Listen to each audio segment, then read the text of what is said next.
¿Cuántos dicen amén en esta mañana? ¿Cuántos dicen Dios habla mi vida esta mañana? Habla mi corazón. ¿Cuántos de verdad dicen habla mi corazón? Sin miedo, dile al Señor, Señor, habla, trata con mi corazón, díselo fuertemente, así Dios te va a hablar conforme a tu fe. Así, Padre Celestial, te damos gracias en esta preciosa mañana por lo que ya has hecho en la mañana, Señor, y por lo que seguirás haciendo en el resto de la mañana y el resto del día. Te damos gracias por tu palabra, gracias por tu pueblo, gracias porque somos pueblo victorioso, somos pueblo grande, pueblo fuerte, pueblo que la fuerza nuestra proviene de ti, Señor, sabiendo que tú eres nuestro Padre, nuestro Dios, nuestro Consolador, nuestro Rey.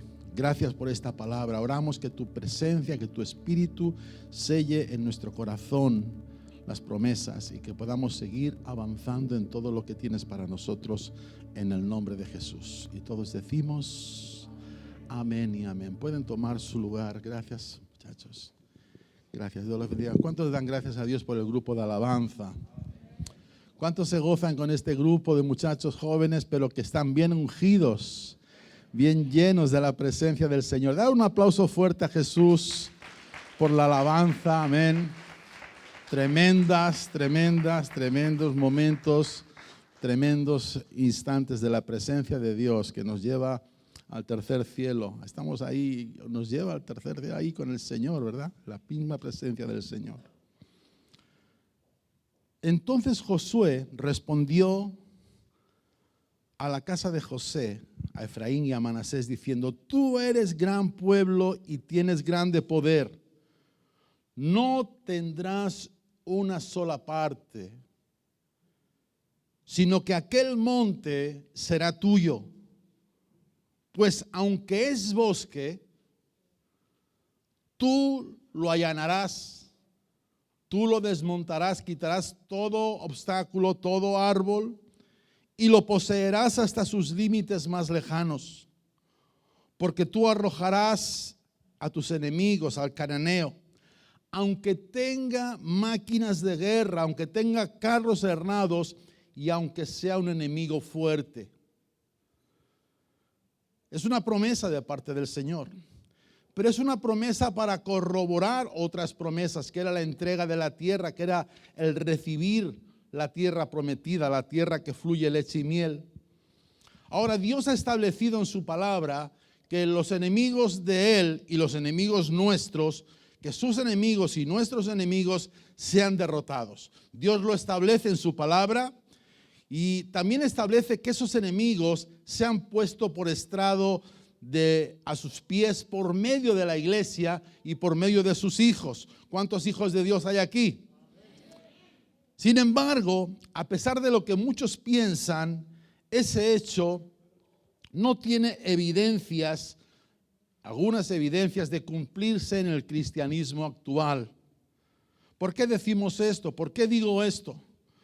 En primer lugar, porque un gran sector, una gran parte de lo que denominamos o se autodenomina iglesia de Jesucristo, en ocasiones participa de los mismos pecados que participa el mundo.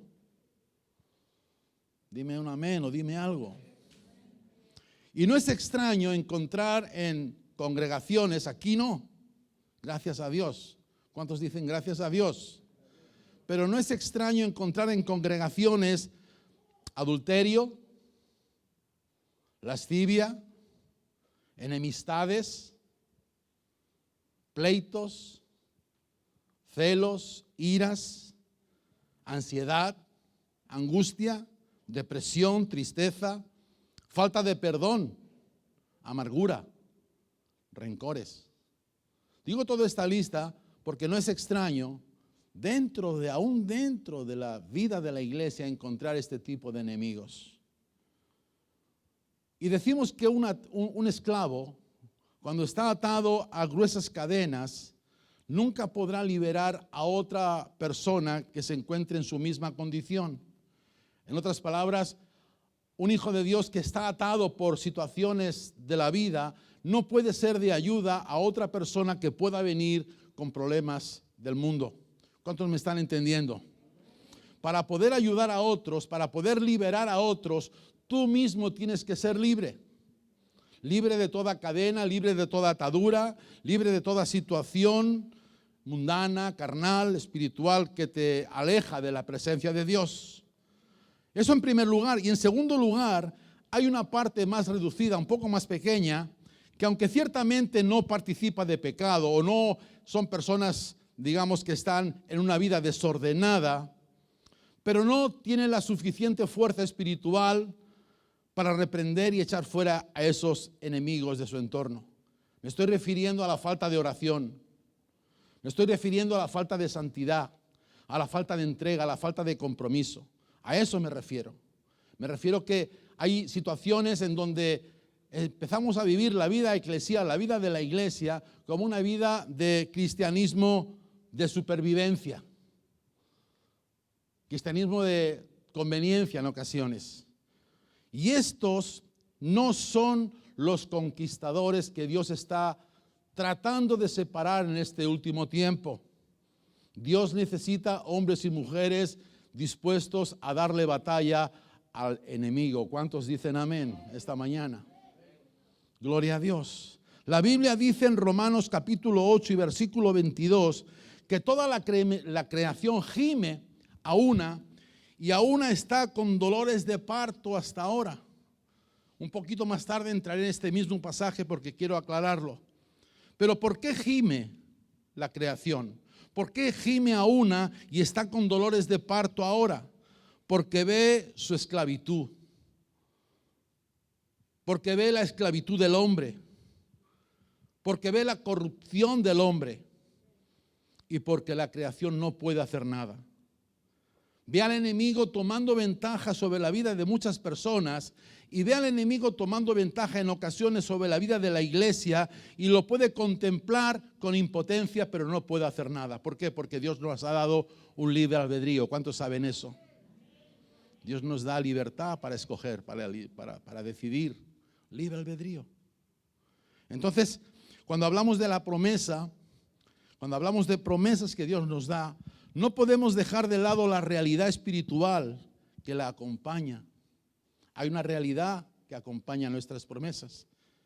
Y tenemos que recordar primero que tu promesa va a requerir esfuerzo. Dile a tu hermano, tu promesa va a requerir esfuerzo.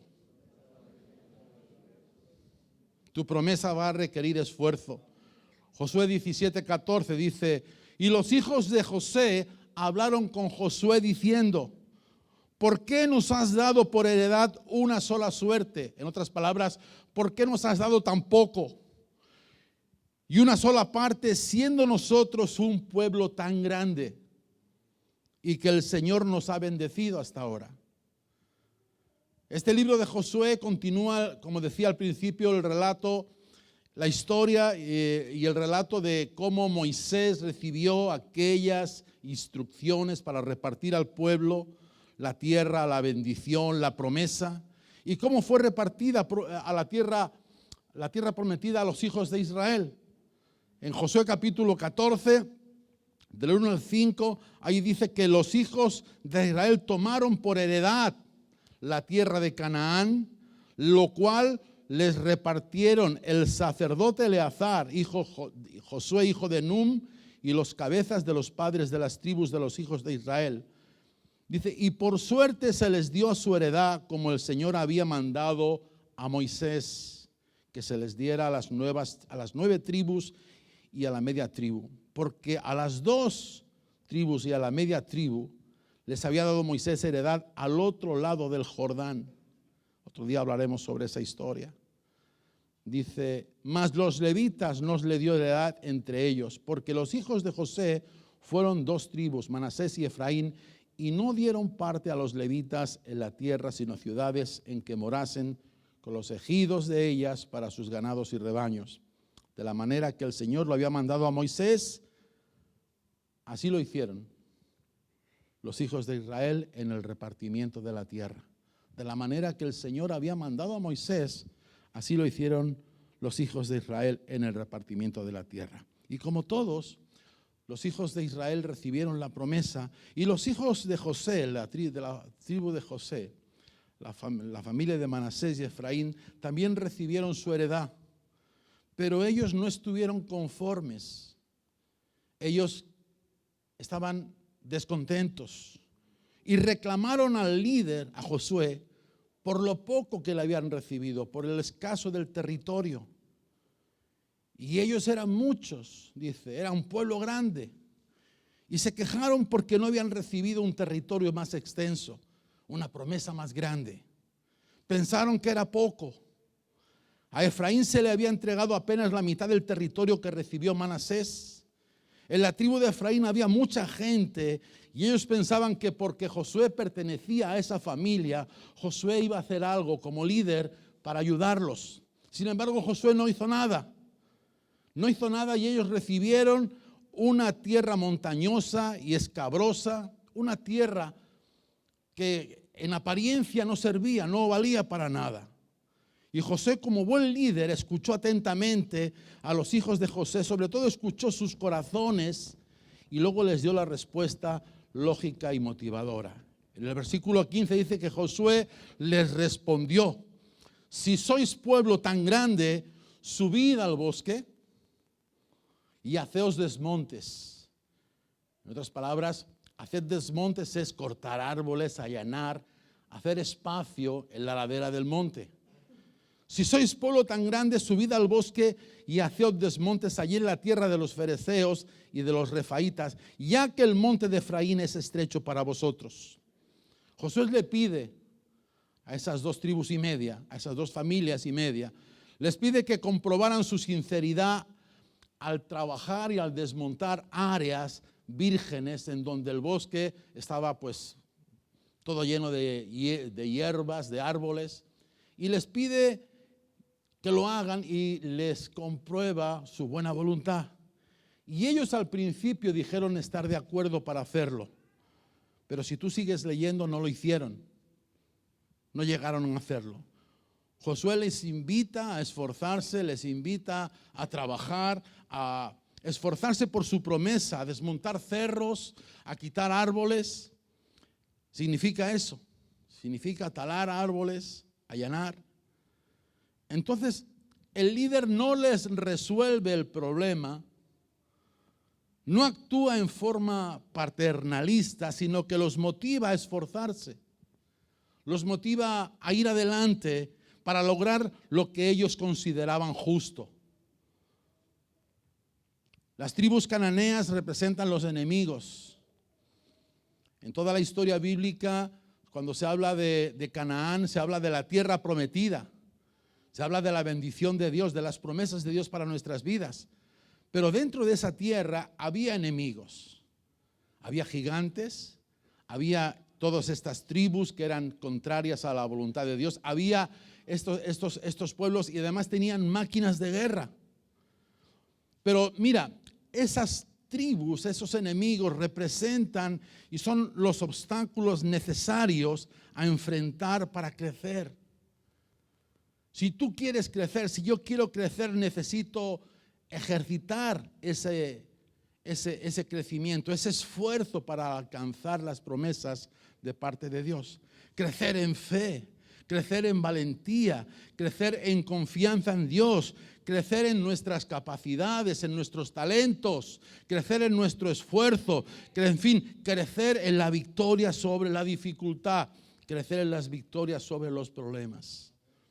Los problemas no son sino peldaños que nos ayudan a alcanzar los propósitos de la vida. Hay personas que se quedan en los peldaños, pero hay personas que suben esos peldaños, que se superan creciendo y subiendo esos peldaños, que son un esfuerzo, que son un trabajo, que son en ocasiones sacrificio, pero pueden subir y pueden alcanzar y pueden llegar al punto o la meta que el Señor ha puesto para sus vidas. No queremos ser de los que en el problema se quedan estancados. ¿Cuántos dicen amén? ¿Cuántos me están entendiendo? Entonces, lo que te quiero dejar en tu corazón, primero de todo, es que tu promesa va a requerir esfuerzo, va a requerir un trabajo, te va a demandar tiempo, te va a demandar esfuerzo. Las promesas en ocasiones queremos que sean gratis, pero no son gratis. A este pueblo no le costó. le costó ir al monte y tuvo que hacer ese desmonte, bueno, vamos a ver. Pero la primera parte que te quiero compartir esta mañana es que tu promesa va a requerir esfuerzo. ¿Cuántos dicen amén esta mañana?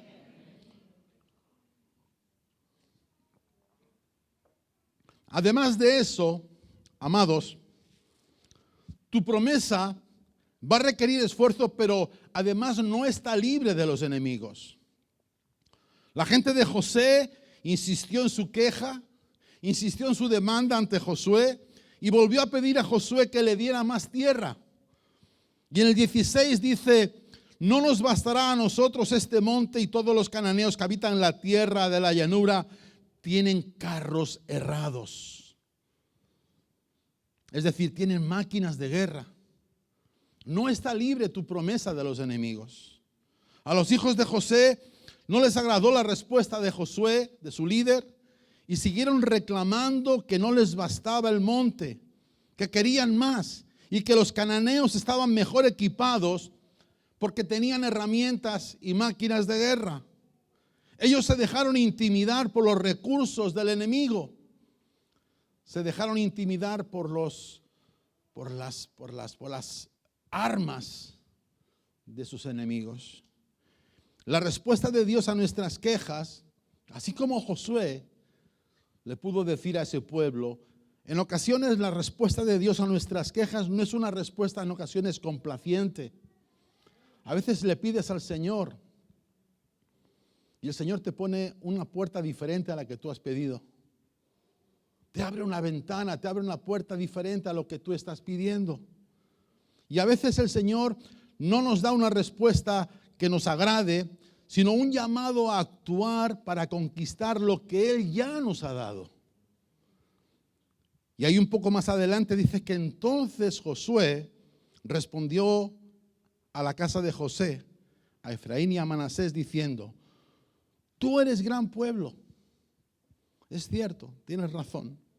Tú eres gran pueblo y tienes gran poder. No tendrás una sola parte. No tendrás una parte pequeña, sino que aquel monte será tuyo. Porque aunque es bosque, tú lo allanarás, tú lo limpiarás, tú lo trabajarás y lo poseerás hasta sus límites más lejanos. ¿Cuántos dan gloria al Señor por esa bendición? Pero no era gratis, tenían que hacer alguna cosa.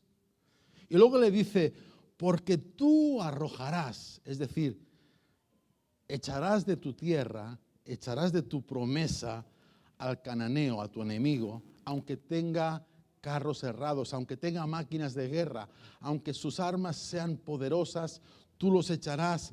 Aunque sea un pueblo fuerte, tú los echarás de tu vida, de tu promesa.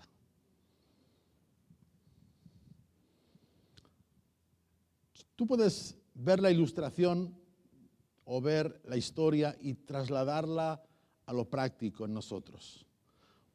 Los cristianos, los hijos de Dios hoy, así como les pasó a los hijos de José, muchas veces no estamos conformes con lo que Dios nos ha dado. Muchas veces no estamos felices con lo que ya hemos recibido, con la vida que llevamos. No estamos felices con nuestra persona. No estamos felices con nuestra esposa. No estamos felices con nuestro esposo. No nos gustamos porque tenemos nariz aguileña. No nos gustamos porque somos pequeños, porque somos altos. Y en ocasiones eso es lo que pasa en nuestra vida. No estamos contentos con lo que Dios nos ha dado. Y entonces nos quejamos. Y nos quejamos y reclamamos a Dios más. La respuesta que Josué dio a esas dos tribus es la misma respuesta que Dios nos daría hoy a nosotros. La gente de José, la gente de esas dos tribus, antes no tenía nada. Eran esclavos en Egipto. Eran nómadas en el desierto. No tenían nada.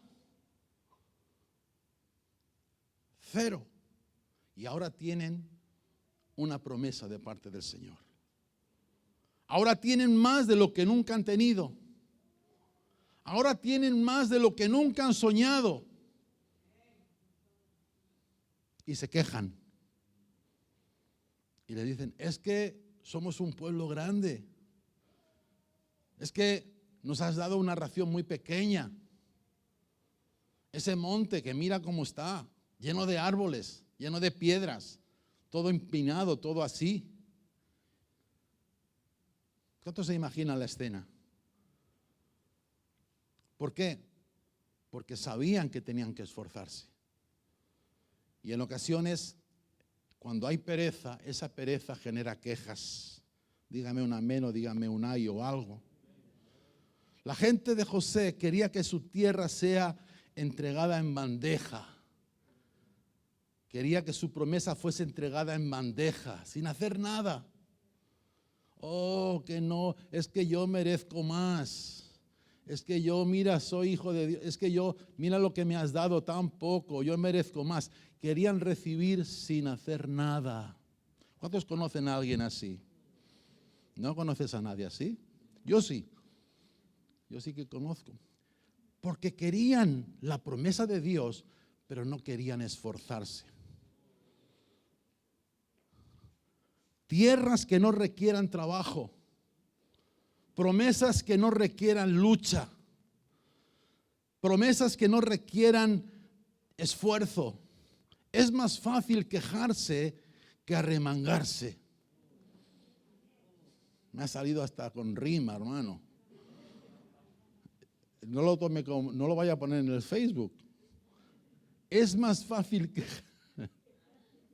quejarse que arremangarse. Es más fácil. Es más fácil quejarse que esforzarse y trabajar. Efraín y Manasés no estaban satisfechos con su tierra y por eso van al líder y se quejan. Es que nos has dado poco, Josué. Pero Josué no anda con contemplaciones y va directo al grano y les dice, vayan ustedes y hagan lo que tengan que hacer. Vayan ustedes y corten y talen los árboles y allanen la tierra y vayan ustedes y peleen con sus enemigos y échelo de su tierra a su enemigo. ¿Cuántos me están entendiendo esta mañana? Vayan contra esos carros de hierro.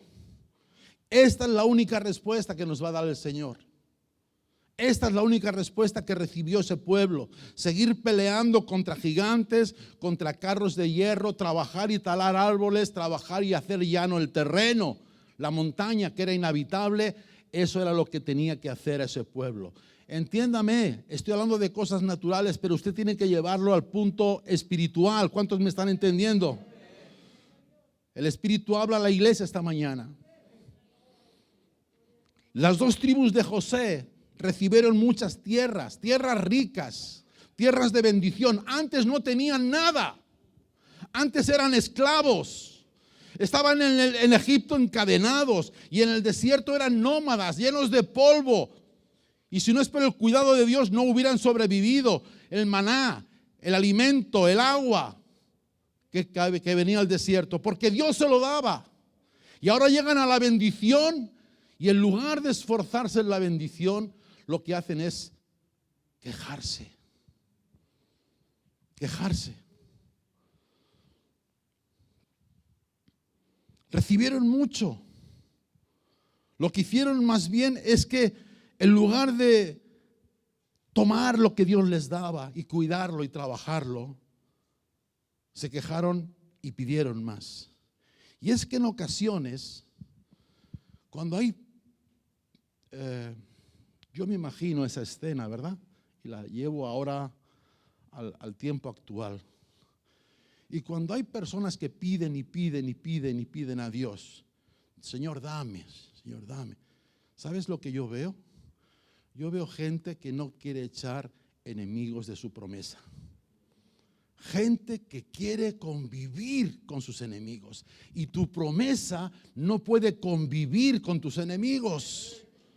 Tu promesa no puede convivir con tus enemigos. Tienes que echar de la tierra a tus enemigos. Deseamos más promesas, deseamos más bendiciones de Dios que convivan con esos enemigos, con las cosas que traemos de Egipto, con las cosas que traemos del desierto. Queremos que convivan, y como no nos es suficiente, como tenemos que trabajar y esforzarnos, como tenemos que madrugar a orar, como tenemos que ayunar, como tenemos que ser fieles, como tenemos que ser comprometidos. ¿Cuántos dicen amén? Nos cuesta, y es preferimos pedir más porque lo que tenemos no nos es suficiente, no nos satisface suficiente. ¿Cuántos dicen amén? Entonces, cuando hablamos de promesas, hablamos de eso. Hablamos de que tenemos que saber que esas promesas hay un esfuerzo, hay un trabajo que hacer, y no está libre de los enemigos. Hay enemigos en tu promesa. A veces los enemigos están muy dentro de nosotros. Pero tienes que recordar esto. Tienes que recordar que somos un pueblo bajo promesa. Somos un pueblo que tenemos promesa. Yo iré delante de ti. Quebrantaré puertas de bronce y cerrojos de hierro haré pedazos. Quebrantaré los tesoros, te daré los tesoros escondidos, los secretos muy guardados, para que sepas que yo soy el Señor, el Dios de Israel, que te da nombre. ¿Cuántos viven esa promesa? ¿Cuántos viven esa promesa? Aunque pasen años, esa promesa tiene que mantenerse viva en nuestro corazón. Porque el Señor al final va a traer la respuesta. Cuando hay alguien que cree, cuando hay alguien que tiene fe en esa promesa, el Señor responde, el Señor trae la respuesta, trae dirección, trae visión a nuestra vida. Y en este tiempo estamos viendo cómo el Señor está obrando. Pero tienes que creer, porque somos un pueblo bajo promesa. Ahí en el versículo 18 le dice Josué a las dos familias y media: aquel monte será tuyo. Aquel monte será tuyo, pues aunque es bosque, tú lo allanarás y lo poseerás hasta sus límites más lejanos. Está diciendo, si tú es tuyo, será tuyo. Solamente que tienes que desmontarlo, tienes que hacer llano el terreno. Y luego dice, porque echarás de tu tierra, de tu promesa, a tu enemigo, aunque tenga carros cerrados, aunque tenga máquinas de guerra. Y además le dice, y aunque sea fuerte, aunque sea muy fuerte. ¿Cuántos se han enfrentado con un enemigo fuerte en ocasiones? Una enfermedad, algo que tú dices, Señor, pues ya estoy listo para irme contigo. Hemos enfrentado estos enemigos. Yo los he enfrentado. Pero ¿sabes qué? El Señor es fiel. Y Él te dice que somos un pueblo bajo promesa. El Espíritu Santo, amados, viene al corazón para arrojar a cualquier otro poder que busque y que quiera tener allí su dominio. El Espíritu Santo que vive en ti, Él va a quitar todo obstáculo, todo enemigo, toda situación, toda duda, toda falla de carácter la va a quitar de ti para que tú puedas alcanzar tu promesa. Para que puedas alcanzar las promesas de parte del Señor. Pero tienes que seguir las instrucciones que te he dicho antes. Saber que estás en una situación en donde tú tienes que luchar. Es decir, va a requerir ese esfuerzo, y saber que esa tierra tiene enemigos. No está libre de enemigos. ¿Pero por qué? Porque somos un pueblo con promesa. No permitas que ese enemigo venga a tu corazón. No permitas que la duda venga a tu corazón. El objetivo del evangelio que predicamos es este. La tierra que recibieron estas tribus, estas familias, no eran tierras favorables, no eran promesas favorables. Parecía que no era algo que podían sacar provecho. Era una ladera, era una montaña llena de árboles, era un lugar donde había enemigos, donde había máquinas de guerra que venían contra aquel hijo de Dios que quería conquistar esa parte de la tierra. No era algo fácil, no era favorable. La tierra que recibieron estas tribus era todo un problema. Y en ese lugar no se podía edificar, no se puede hacer nada allí. Pero Josué anima a las tribus de Efraín y de Manasés a expulsar a sus enemigos de la promesa. A decirles a sus enemigos, mira, os tenéis que marchar, esta promesa es de Dios, esta tierra es de Dios, esto me lo dio Dios y aquí voy a estar hasta que el Señor diga y hasta que el Señor me lleve. ¿Cuántos dicen amén? Y no vas a permitir que ningún enemigo pueda venir a tu vida a quitarte ese gozo, a quitarte esa promesa. Josué sabe que lo que ha iniciado, que lo que han iniciado ellos, no lo hicieron por ellos mismos. Josué sabe que fue Dios el que inició eso.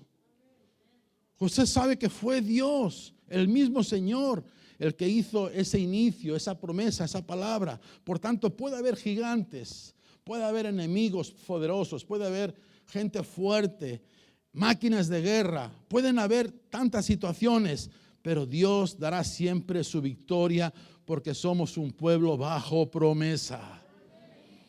Somos un pueblo bajo promesa. Deuteronomio 7:6 dice así: porque tú eres pueblo santo para el Señor tu Dios. El Señor tu Dios te ha escogido para hacerle un pueblo especial más que todos los pueblos que están sobre la tierra. No por ser vosotros más que todos los pueblos os ha querido el Señor y os ha escogido, pues vosotros erais el más insignificante de todos los pueblos, sino por cuanto el Señor os amó y quiso guardar el juramento que juró a vuestros padres, os ha sacado el Señor con mano poderosa y os ha rescatado de servidumbre de la mano de Faraón, rey de Egipto. Conoce pues que el Señor tu Dios es Dios fiel. Es Dios. Luego vuelve a decir, Dios fiel, que guarda el pacto y la misericordia a los que le aman y guardan sus mandamientos hasta 1000 generaciones. ¿Cuántos dan gracias a Dios por eso? No por ser nosotros más que cualquier pueblo, sino porque Dios nos amó, porque Dios nos lo quiso así. Él te ha bendecido, Él te ha dado una promesa, te ha dado un motivo para vivir. Antes en Egipto estabas sin promesas, estabas sin esperanza, estabas sin Dios, no tenías nada, en el desierto menos, solamente polvo, pero ahora vienes a la casa de Dios y recibes una promesa y recibes un lugar donde tú puedes servirle, donde tú puedes hacer de tu vida con un sentido, con un propósito. Vienes a la casa de Dios con un sentido de dignidad, de pertenencia y de destino. ¿Cuántos dicen amén? Da un aplauso fuerte a Jesús esta mañana. Gloria a Dios. Gloria a Dios. ¿Sabes qué?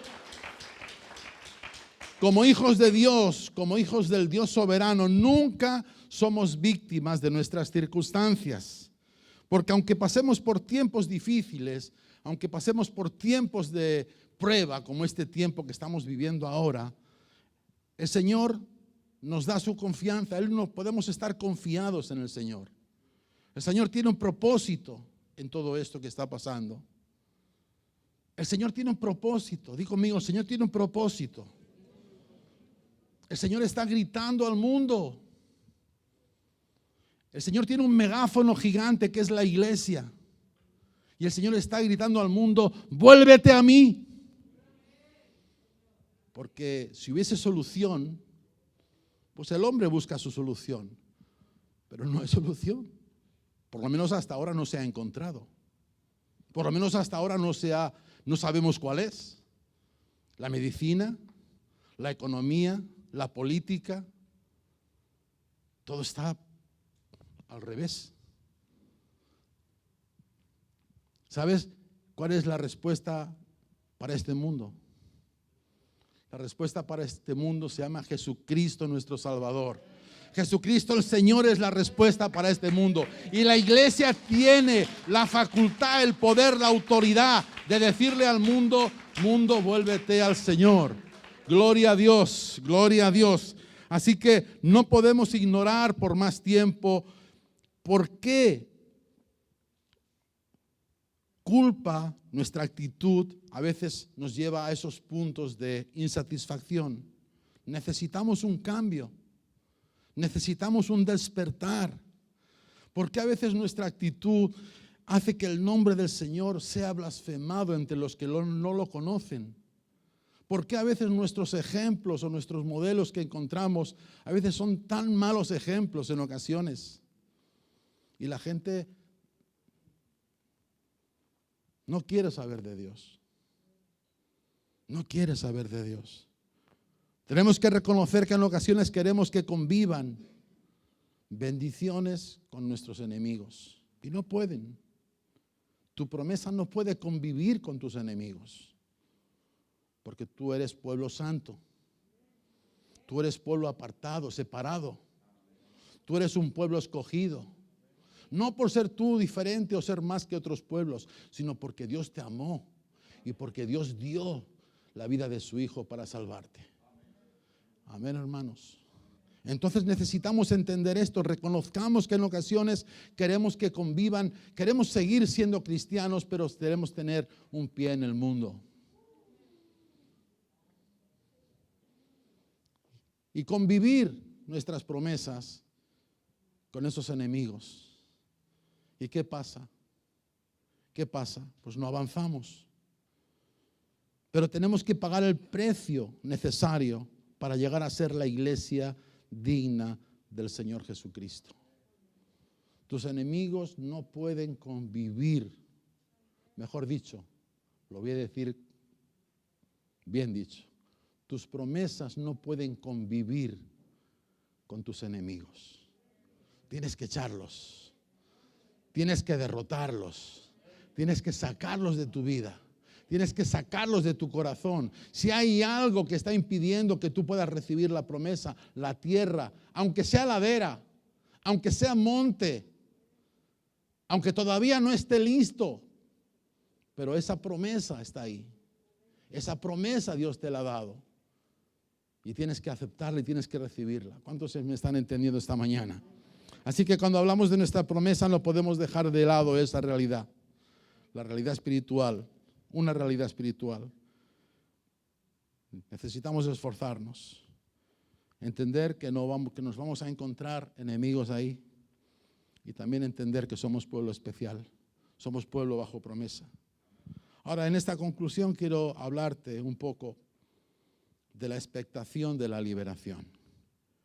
El texto que leímos al principio de Romanos 8:19 dice, porque el anhelo ardiente de la creación es el aguardar la manifestación de los hijos de Dios.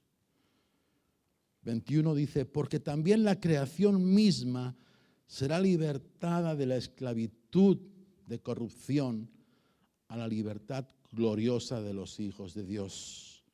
22, porque sabemos que toda la creación gime a una y a una está con dolores de parto hasta ahora. Cuando una mujer está dando a luz y gime, ese dolor, esa angustia, esa situación tan difícil en su cuerpo físico antes de dar a luz. Y gime, dice, ¿hasta cuándo? ¿Hasta cuándo gime la mujer? Hasta que da luz, claro. Y la Escritura nos dice que sabemos que la creación gime con dolores de parto hasta ahora, hasta que los hijos de Dios se manifiesten. Ahora, como hijos de Dios tenemos que manifestarnos. Y como hijos de Dios debemos de aprender que Dios nos ha dado grandes y preciosísimas promesas. Y tenemos que aprender a vivir en esas promesas. Tenemos que aprender a quitar de nuestras promesas los enemigos que interfieren. Esos enemigos que no permiten que nosotros podamos vivir esa vida plena y abundante que Cristo Jesús prometió a su pueblo. La creación gime en todas sus partes como resultado de la caída. Pero lo que hace el Señor es que dice hasta ahora. Hasta que los hijos de Dios se manifieste, la creación estará gimiendo. Los gemidos describen ese dolor, esa desesperación por los largos siglos en que los habitantes de la tierra han estado llevando el peso del yugo de los enemigos. Han estado esclavizados al pecado, esclavizados a las culturas, esclavizados a las costumbres, esclavizado a los caracteres, a nuestra forma de ser, esclavizado a tantas cosas, teniendo enemigos aún alrededor de nosotros y dentro de nosotros. Una creación que está en gran dolor y que lleva a clamar por gemidos indecibles, para que venga la ayuda, para que todo termine pronto. ¿Cuándo va a terminar? Cuando los hijos de Dios manifiesten las bendiciones del Señor. Cuando todos tus enemigos hayan sido puestos por estrado a los pies del Señor. Cuando haya un pueblo que se esfuerza, que se sacrifica y que da testimonio de que hay un Dios que vive, de que hay un Dios que reina, de que no somos cristianos nominales, que somos cristianos auténticos. Somos hijos de Dios verdaderos. ¿Cuántos dicen amén? Y vivimos en la bendición de los hijos de Dios. Vivimos en la bendición de los hijos de Dios. El mejor estímulo que podemos obtener todos aquellos que amamos a Dios es el hecho de tener la certeza, de tener la seguridad de la victoria ante situaciones o problemas que puedan venir. Esta situación que estamos viviendo va a ser una situación de victoria. ¿Sabes qué? Después de esto viene un gran avivamiento. Viene un avivamiento. No vamos a tener espacio para poder predicar los domingos. Vamos a tener que irnos a la calle a predicar. Porque la gente va a venir buscando de Dios. ¿Sabes qué? La gente va a tener necesidad, hambre de Dios. Y la iglesia tiene que prepararse en este tiempo. Viene un tiempo complicado para el mundo, pero bendecido para la iglesia. ¿Cuántos dan gloria al Señor?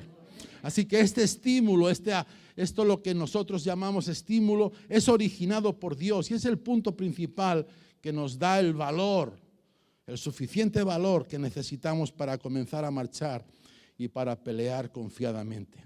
Tenemos la confianza, tenemos la plena confianza que Dios está de nuestro lado. Tenemos la plena confianza que Dios está con nosotros.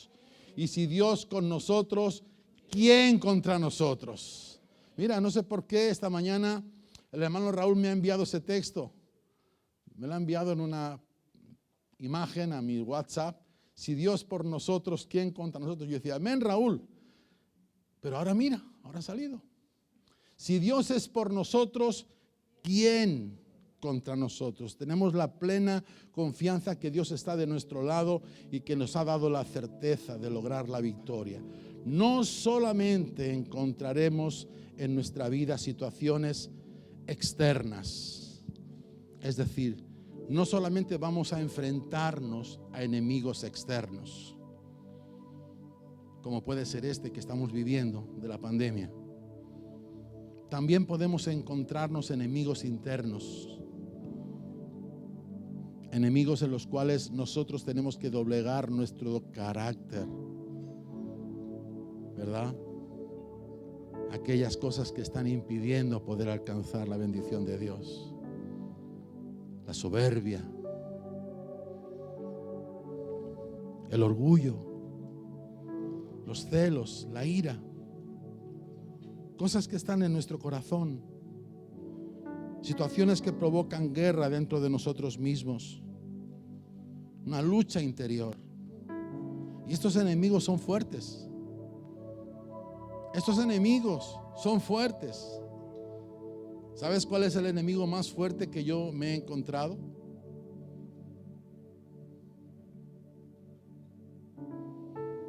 Es la terquedad humana. Si tú le dices a una persona, hermano,